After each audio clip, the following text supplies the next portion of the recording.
Bonjour et bienvenue à tous et à toutes sur notre chaîne IT sans frontières. Aujourd'hui, nous allons aborder un autre sujet super important sur le même thème de la virtualisation. Nous allons maintenant voir les commutateurs ou les types de commutateurs virtuels qui existent dans les commutateurs, dans les hyperviseurs du type D.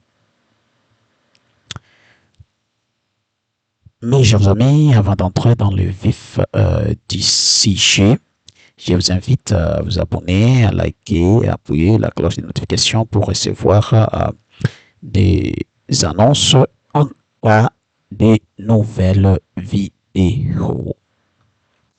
Pour ce faire, on n'a pas beaucoup de temps à perdre.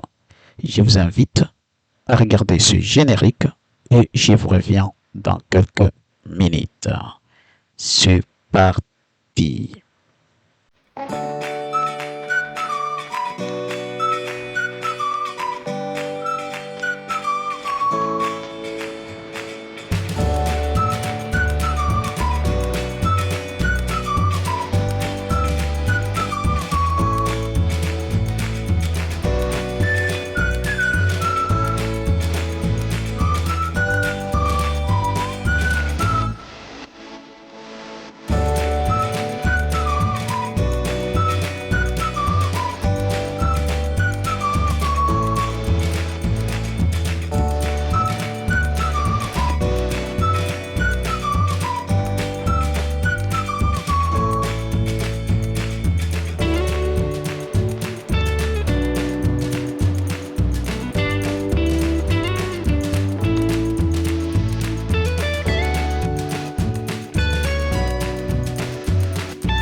Voilà, ça vient tout et nous vous revenons.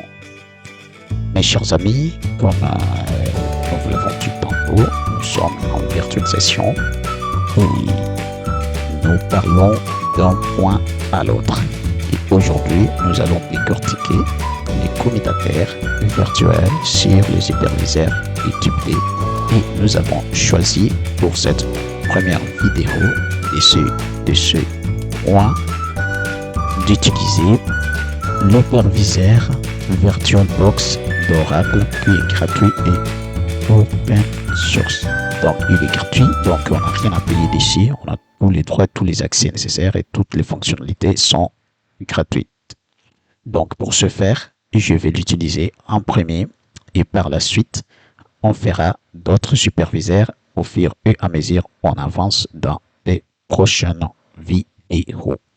Sans perdre de temps, je vous ramène sur mon écran pour essayer de gérer ce thème. C'est parti.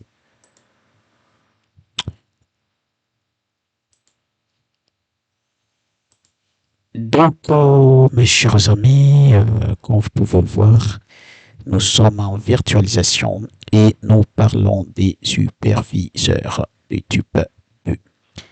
En titre récapitulatif, parce qu'il y a des vidéos qui détaillent profondément ce thème, je vais juste vous faire une petite révision ici en vous disant qu'un hyperviseur de type D, c'est tout hyperviseur qui s'installe au-dessus d'un système d'exploitation comme Windows, Linux, Mac et autres.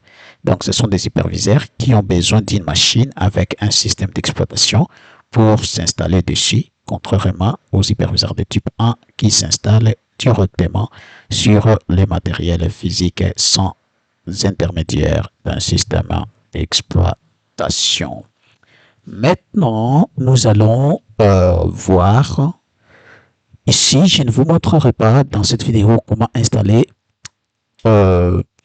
l'hyperviseur VirtualBox, mais je vais juste vous dire que, comme je vous l'ai dit, c'est un hyperviseur de type D, donc tu dois avoir une machine dotée d'un système Windows 10, 11, peu importe, Linux, Ubuntu, Mac ou peu importe. Et là, tu vas aller te rendre sur ce site-là officiel. Tu cliques dessus et tu peux aller télécharger. C'est ici, comme vous pouvez le voir.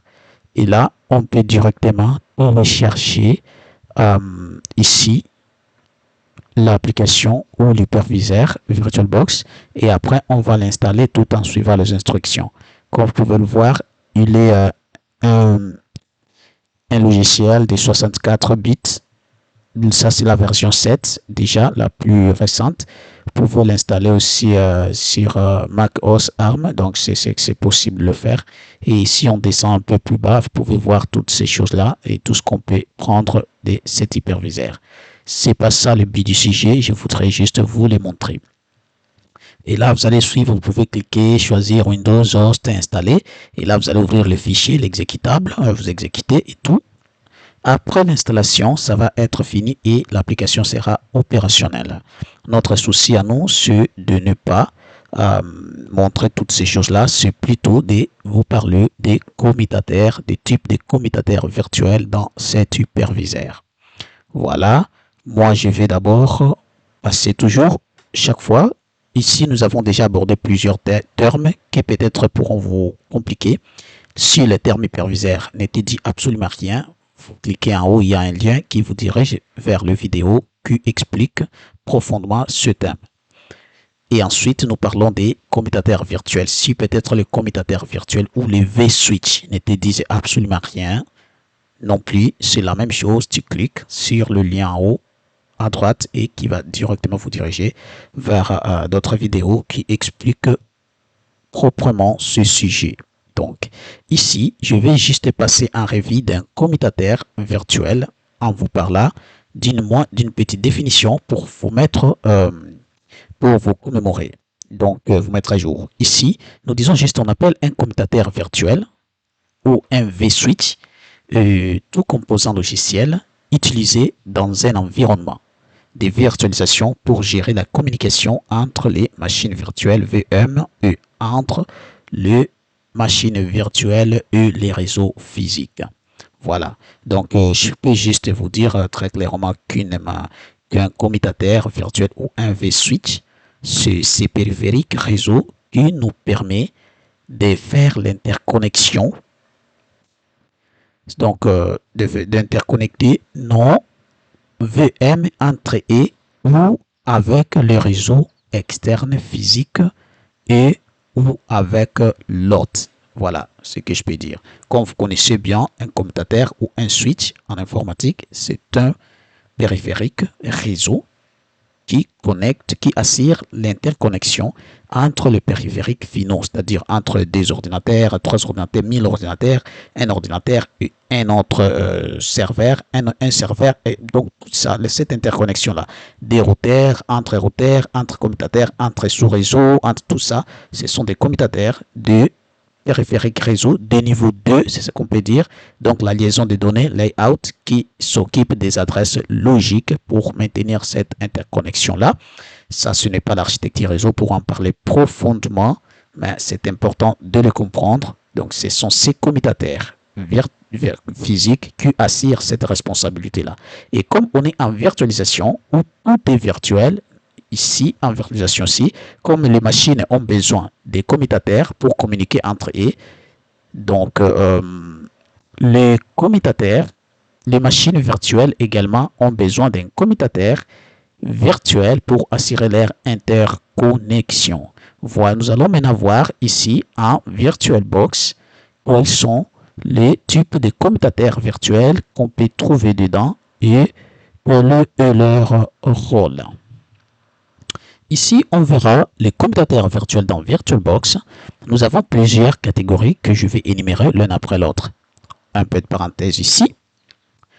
Beaucoup de types de commutateurs que je vais énumérer ici vont exister dans plusieurs autres hyperviseurs de type 1 tout comme de type D. Donc, vous ne devez pas être choqué. Vous allez trouver surtout le même type de commutateur le plus souvent ou avec quelques exceptions près, mais le plus souvent, ça va être le même types de commutateur virtuels, souvent avec les mêmes noms, parfois avec les mêmes noms, les noms un peu différents, mais qui font exactement les mêmes choses. Donc, ne soyez pas surpris. C'est pourquoi, à chaque fois quand vous butez devant un hyperviseur, la première chose à faire, vous devez comprendre cet hyperviseur-là, comment il fonctionne, quels sont ces commutateurs virtuels et quel est le rôle de chacun de ces commutateurs-là. C'est important pour bien faire l'interconnexion dans ton réseau virtuel. Maintenant, nous avons ici plusieurs et nous allons commencer par le NAT. Le NAT, là, c'est un commutateur virtuel que tu vas retrouver dans VirtualBox. Il s'appelle Network Address Translation. C'est ça la signification de NAT. On fait un commutateur qui s'appelle NAT. Mes chers amis, ce commutateur-là permet juste à accéder à l'Internet, permet au VM d'accéder à l'Internet via l'adresse IP de l'hôte. Donc, lui, qu'est-ce qu'il fait? Comme il dit les NAT, donc c'est la traduction d'adresse. Donc, quand il fixe un commutateur NAT, ce commutateur-là, qu'est-ce qu'il fait, lui? Il permet à notre machine virtuelle d'avoir une adresse IP propre à lui dans un sous-réseau qui lui est propre, mais qui n'est pas du réseau physique. Mais à chaque fois que notre VM aura besoin de se rendre à l'extérieur de l'hyperviseur ou de son hôte, donc sur Internet ou sur notre réseau LAN, il va passer par l'adresse IP de la machine hôte qui héberge cette machine virtuelle. Voilà ce que je vais dire dans cette partie. Donc le NAT, lui, il permet aux machines virtuelles d'accéder à l'Internet ou au réseau physique en empruntant l'adresse IP de la machine hôte. C'est ce qu'il faut retenir. Donc, si vous créez un commutateur virtuel ou vous nommez un commutateur virtuel NAT, vous devez savoir que vous n'aurez pas besoin de configurer l'adresse IP dans vos machines virtuelles. Dès que vous affectez une carte réseau d'une VM à cet commutateur, il doit vous donner une adresse statique au hasard et par la suite, cette machine-là va accéder à l'Internet ou au réseau physique via l'adresse IP de la machine hôte. Voilà ce que ça veut dire pour le NAT. Il y a ensuite le bridge. Le bridge, lui, adapteur, lui, il fait quoi? Si tu crées un commutateur bridge adapter, qu'est-ce qu'il fait dans le commutateur? Lui, il permet à ton VM, donc à ta machine virtuelle ou à ta machine virtuelle, de se connecter directement au réseau physique comme une machine réelle. Donc, quand tu crées un commutateur bridge, lui, il va directement s'attacher au réseau physique qui utilise ton système. Donc, il peut être dangereux si tu veux faire des tests qui pourront des tests des antivirus ou des applications dont tu n'es pas sûr. C'est très mauvais, ça sera une très mauvaise idée d'utiliser le bridge parce que lui, il va directement connecter la VM au réseau physique. Donc, toutes les machines du réseau physique peuvent communiquer avec la machine virtuelle et inversement. Donc, ça peut être dangereux ou risquant. Mais si tu veux vraiment un environnement isolé, pour une seule machine, tu peux utiliser lui. Mais si tu as maintenant plusieurs machines que tu veux qu'ils accèdent quand même à l'Internet via le NAT pour qu'ils ne puissent pas parler directement avec les réseaux internes via bridge, vous allez voir, il y a un autre type de commutateur qu'on va utiliser. Le premier, on a dit lui, il permet directement de donner à ta machine virtuelle une adresse IP dans un sous-réseau qu'il va lui-même créer. Et ensuite, à chaque fois que ta machine virtuelle aura besoin d'aller à l'Internet, il va emprunter l'adresse IP de ta machine physique ou de ta machine hôte. Lui, par contre, il donne directement accès au réseau physique à la machine virtuelle. Donc, il va vous donner directement, si ton système a un serveur DHCP, dès que tu crées un commutateur bridge et tu l'associes à une carte réseau de ta machine virtuelle, automatiquement, dès que tu allumes la machine, le serveur DHCP de ton système va donner une adresse IP à ta machine virtuelle. Donc, ta machine virtuelle fera automatiquement partie d'autres machines du système et il va fonctionner comme d'autres machines du système. Voilà ce que fait le bridge adapter. Ensuite, il y a Internal Network. Donc ça, c'est le réseau interne. Lui, qu'est-ce qu'il fait? Lui, c'est un réseau isolé entre le VM sur une même hôte, aucun accès à l'hôte ni à Internet. Maintenant, lui, interne, le commutateur, le vSwitch interne network, qu'est-ce qu'il fait? Dès que tu crées un commutateur interne vSwitch network, lui, il permet que la communication entre les machines virtuelles qui seront sur ces réseaux-ci, mais ces derniers ne peuvent pas parler avec ni l'hôte ni les réseaux physiques. Donc, quand tu utilises un commutateur interne, tu crées un commutateur interne, tu dois savoir que tes machines virtuelles n'accéderont pas à l'Internet et ne parleront jamais, ne communiqueront jamais avec la machine hôte qui héberge ces dernières. Mais plutôt, les machines virtuelles vont parler entre elles. C'est très important de comprendre. Et ensuite, on va voir un host only adapté. Ça, c'est aussi un autre type de commutateur virtuel. Lui, tu vas le trouver que c'est un réseau privé de l'hôte et le VM uniquement. Pas d'accès Internet direct. Donc, lui, il est un peu comme interne, mais avec un peu plus de communication. Donc, lui, au contraire, comme lui, il ne permet que la communication entre VM et interdit toute communication avec le monde extérieur et même avec l'autre qui héberge ces machines. Lui, par contre, il permet non seulement la communication entre le VM et l'autre qui les héberge, et ensuite la communication des VM entre elles. Et donc, comme vous pouvez le remarquer, lui, il est mieux si tu veux que tes machines virtuelles puissent communiquer avec la machine hôte, mais que tes machines virtuelles n'accèdent pas au réseau physique principal ou à Internet. Voilà le rôle de celui-ci. Et il y a NAT Network. Lui, qu'est-ce qu'il veut dire? Lui, il est la variante de NAT. Comme les NAT là, c'est un réseau personnel, je dirais personnel. Donc lui, il donne séparément à chaque machine une adresse dans un réseau qu'il veut ou dans le même réseau. Mais quand on parle maintenant de NAT Network, lui, c'est vraiment le réseau NAT. Qu'est-ce que lui fait? Il va donc donner accès aux plusieurs machines virtuelles pouvant se parler entre elles. Donc lui, il fait exactement la même chose que le NAT, mais lui, il est réservé à un réseau, donc à plusieurs machines virtuelles. Quand il crée un NAT Network, lui, il va être attribué à plusieurs VM que chacune d'elles va parler avec l'extérieur en empruntant toujours l'adresse IP de la machine hôte, mais entre elles, le VM, elles vont quand même aussi se parler avec les adresses IP qui leur seront attribuées automatiquement. Voilà le rôle des network, des NAT Network.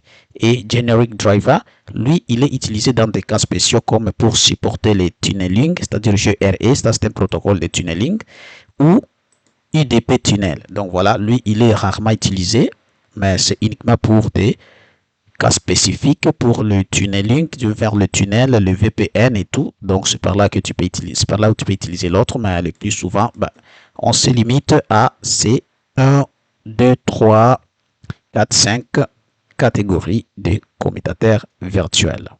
Voilà, ça fait un tour pour cette vidéo, mes chers amis. Et là, qu'est-ce que je peux faire? Je peux vous montrer juste un récapitulatif pour ces 6 types de commutateurs. On dit les NAT. Lui, il concerne uniquement une seule machine virtuelle. Et il permet à ce que cette machine virtuelle-là ait une adresse réseau, mais à chaque fois quand la machine aura besoin d'aller à l'Internet, elle va emprunter l'adresse IP de la machine physique. Voilà. Le deuxième commutateur virtuel, lui, Bridge Adapter, lui, il permet seulement de joindre la machine virtuelle au réseau physique qui existe. Internal Network, lui, il permet de créer un réseau isolé pour les machines virtuelles uniquement entre eux. Donc, dans celui-ci, les machines virtuelles ne peuvent pas parler avec le monde extérieur, ni même avec leur hôte qui les héberge. Et il y a Host Only Adapter, lui, il permet aux machines virtuelles de parler avec hôtes, leurs hôtes et entre eux, et en ayant un réseau qui leur est propre. Tandis que le NAT Network, lui, il permet aux machines virtuelles plusieurs d'accéder à l'Internet en empruntant l'adresse IP de la machine physique hôte et de faciliter également la communication entre les machines virtuelles avec leurs adresses privées. Et le dernier, on l'a dit, il est utilisé dans des cas spéciaux pour le tunneling de VPN ou des tunneling de UDP. Voilà, ça fait un tout pour ces parties des définitions ou des décortications des types de VM. Déjà, je peux aller vous montrer directement où on peut trouver ces types de commutateurs. Voilà. Essayons d'abord de cliquer sur VirtualBox. Comme vous pouvez le voir, il est là. On va écrire VirtualBox. Il est là. VirtualBox est là. On va ouvrir notre application. Puis, on va voir ce que ça va nous donner. Ne vous inquiétez pas, ça sera pas long et très bientôt, on y arrive, les gars.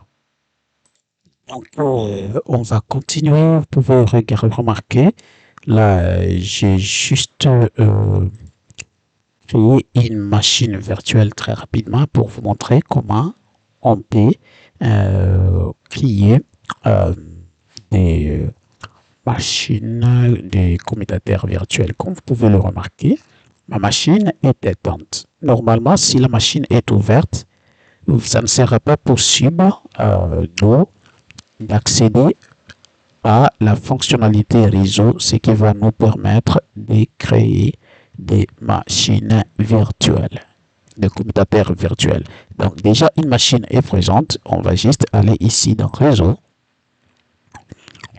Et quand on arrive sur réseau, comme vous pouvez remarquer, nous avons un adapteur, donc un carte réseau. Là, comme vous pouvez le voir, il y a adaptateur 1 qui est là, mais on n'a pas un 2, on n'a pas un 3, on n'a pas un 4, on n'a pas un 5. Mais toutefois, cela dépendra de la situation. Mais ici, comme vous voyez, il est NAT. Ça nous suffit là.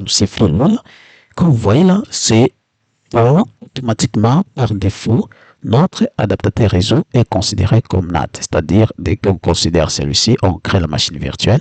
Notre machine va accéder à Internet à partir de l'adresse de ma machine physique. Mais si on clique ici, il y a aussi l'accès du pont qui est là. Lui, il nous propose juste des possibilités. Mais vous devez savoir, ça dépend aussi des versions des Oracle VirtualBox. J'ai une autre version dans une autre machine qui propose toutes les catégories que nous avons vues. Et là, comme vous pouvez remarquer, on peut directement cliquer sur le pont. Et quand je clique sur le pont, il va changer comme ça. Et dans ce cas-là, il nous propose mon adresse. Comme vous pouvez le voir, vous pouvez le remarquer.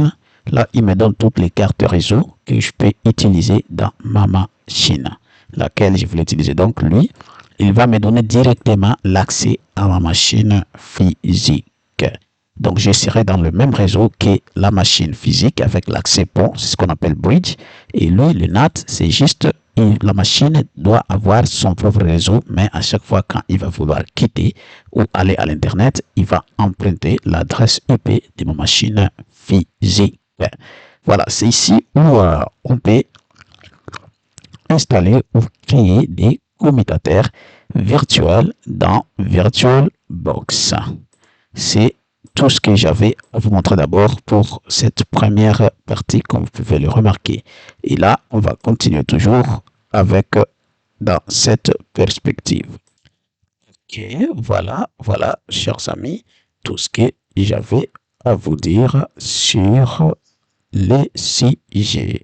Et nous pouvons juste vous montrer tout ce qu'on pouvait faire pour l'installer. Les étapes sont là. Étape pour réseau host only, commutateur virtuel privé par exemple. Tu ouvres VirtualBox, menu des fichiers, outils, gestionnaire réseau, host, network manager, tu cliques sur créer, ainsi de suite, ainsi de suite. Mais lui, il crée automatiquement les premiers commutateurs si tu veux. Si tu crées juste une machine virtuelle et il lui donne soit l'accès NAT, soit c'est à toi d'aller vérifier et changer les commutateurs en ce que tu veux. Aussi, il faut savoir tout ce que nous devons retenir est que l'hyperviseur fonctionne indépendamment de la capacité de la machine hôte. Si ta machine hôte n'a pas plus d'une carte réseau, il y a de fortes chances qu'il ne propose pas assez de choses. Mais si la machine hôte est un peu plus robuste, avec plusieurs cartes réseau, plusieurs possibilités, tu vas voir qu'il va te proposer aussi plusieurs possibilités d'utiliser de créer plusieurs cartes virtuelles qui seront par la suite attachées à des différentes cartes réseau physiques qu'ils vont utiliser comme les réseaux de sortie par VPN ou par autre chose. Donc, c'est pourquoi vous pouvez voir, nous n'avons que l'option NAT ou l'option Bridge parce que nous n'avons que une carte réseau qui peut fonctionner soit avec Bridge pour les réseaux physiques directement ou soit le NAT pour que la machine puisse parler, puisse aller à l'extérieur en empruntant l'adresse hôte. Voilà. Mais si on veut qu'il y ait encore d'autres réseaux internes et tout, nous devons avoir une carte réseau dédiée pour affecter un nouveau commutateur d'ici. Et c'est pourquoi vous pouvez le remarquer là, nous n'avons que ces des possibilités qu'il va nous proposer parce que notre machine physique n'a qu'une seule carte réseau. Il est là adapté 1. S'il y en avait 3 ou 4, il allait mettre les autres ici là, mais pas activés. Et ça aurait été à nous juste de cliquer ici parce que normalement ils sont comme ça. Et dès que tu veux ajouter, tu vas activer la partie et ici tu viendras choisir par exemple accès pont et dès que tu choisis accès pont, là il te demande maintenant de nommer. Donc c'est toi tu peux nommer, tu peux choisir sur quelle carte Ethernet il va s'adapter. Ethernet 2, Ethernet 1, ainsi de suite. Voilà ce qu'il nous propose. Et si on n'en avait pas plus, il nous proposerait plus. Et là, on peut par la suite retourner avec notre accès NAT. Et là, comme vous pouvez le voir, ça va être ça. Ce qui va rester ici, ça va être juste d'installer le système d'exploitation et de continuer avec la manœuvre. Toutefois, il faut s'assurer que ta machine est éteinte et pas allumée. Parce que si on allume la machine, le plus souvent, l'option devient le plus souvent, je sais pas, ça va être pareil pour cette version, je pense oui, je l'espère. Donc déjà, comme la machine est en train de tourner, il va griser l'option réseau et on n'aura plus la possibilité de changer quoi que ce soit jusqu'à ce que la machine soit éteinte. Comme vous pouvez le voir, là je peux essayer d'installer ma machine avec ça. Là, je peux tenter d'installer cette machine là. Donc comme vous pouvez le voir, là j'essaie juste d'installer mon Windows, mon serveur Ubuntu et regarde comment il commence à s'installer. Comme vous pouvez le voir, il s'installe déjà et vous pouvez voir, vous pouvez en profiter. Mais je ne vais pas vous montrer toutes les étapes comment installer un serveur Ubuntu. Et si on clique ici pour voir ce que ça va donner dans la partie réseau, comme vous pouvez remarquer, vous trouvez que la partie ici est grisée là. Donc, on peut juste changer là, mais on ne peut pas faire grand chose parce que tout ce qui était en clair sont partis parce que la machine est allumée. Voilà, toutes les options sont vraiment grisées, beaucoup sont grisées parce qu'on ne peut plus toucher dessus parce que la machine est sous tension. Et comme vous pouvez le voir, nous en avons, voilà comment est devenue notre machine qui tourne déjà. Il est là, c'est une machine Ubuntu, un serveur Ubuntu qui tourne 2024, qui essaie de tourner. Mais moi, je ne vais pas l'utiliser. Regarde comment il va m'ouvrir un TTY. Tout est déjà là. Et je pouvais directement installer mon serveur Ubuntu. Les jours où je vous ferai d'un tutoriel pour installation des systèmes d'exploitation Ubuntu, d'abord pour le client et ensuite pour le serveur. C'est par là que je vous montrerai comment le faire avec des étapes bien précises. Ça fait tout. Moi, je peux maintenant éteindre ma machine parce que j'en ai pas besoin. Et par la suite, je vais la supprimer parce que c'était juste à titre formatif. J'en ai pas du tout besoin. Et je vais par la suite vous dire que cela fait un tout pour cette vidéo. Mes chers amis, je vous dis merci pour votre intérêt. Merci pour tous ceux qui ont suivi la vidéo dès le début jusqu'à la fin. Et nous avons été ensemble tout au cours de cette vidéo à touchant un point très important, peut-être à des personnes qui veulent agrandir leurs compétences dans le domaine de l'informatique, dans le domaine des UT. Vous pouvez télécharger gratuitement ce superviseur-là, VirtualBox, dans vos machines et à partir desquelles vous pouvez créer des machines qui vont vous permettre de faire tout ce que vous voulez, d'apprendre tout ce que vous voulez, à condition que vous ayez des fichiers ISO appropriés pour le système d'exploitation que vous voulez utiliser dans vos labs. Voilà mes chers amis, voilà tout ce que j'avais à vous dire. Et moi, je vous dis que nous sommes ensemble et à bientôt.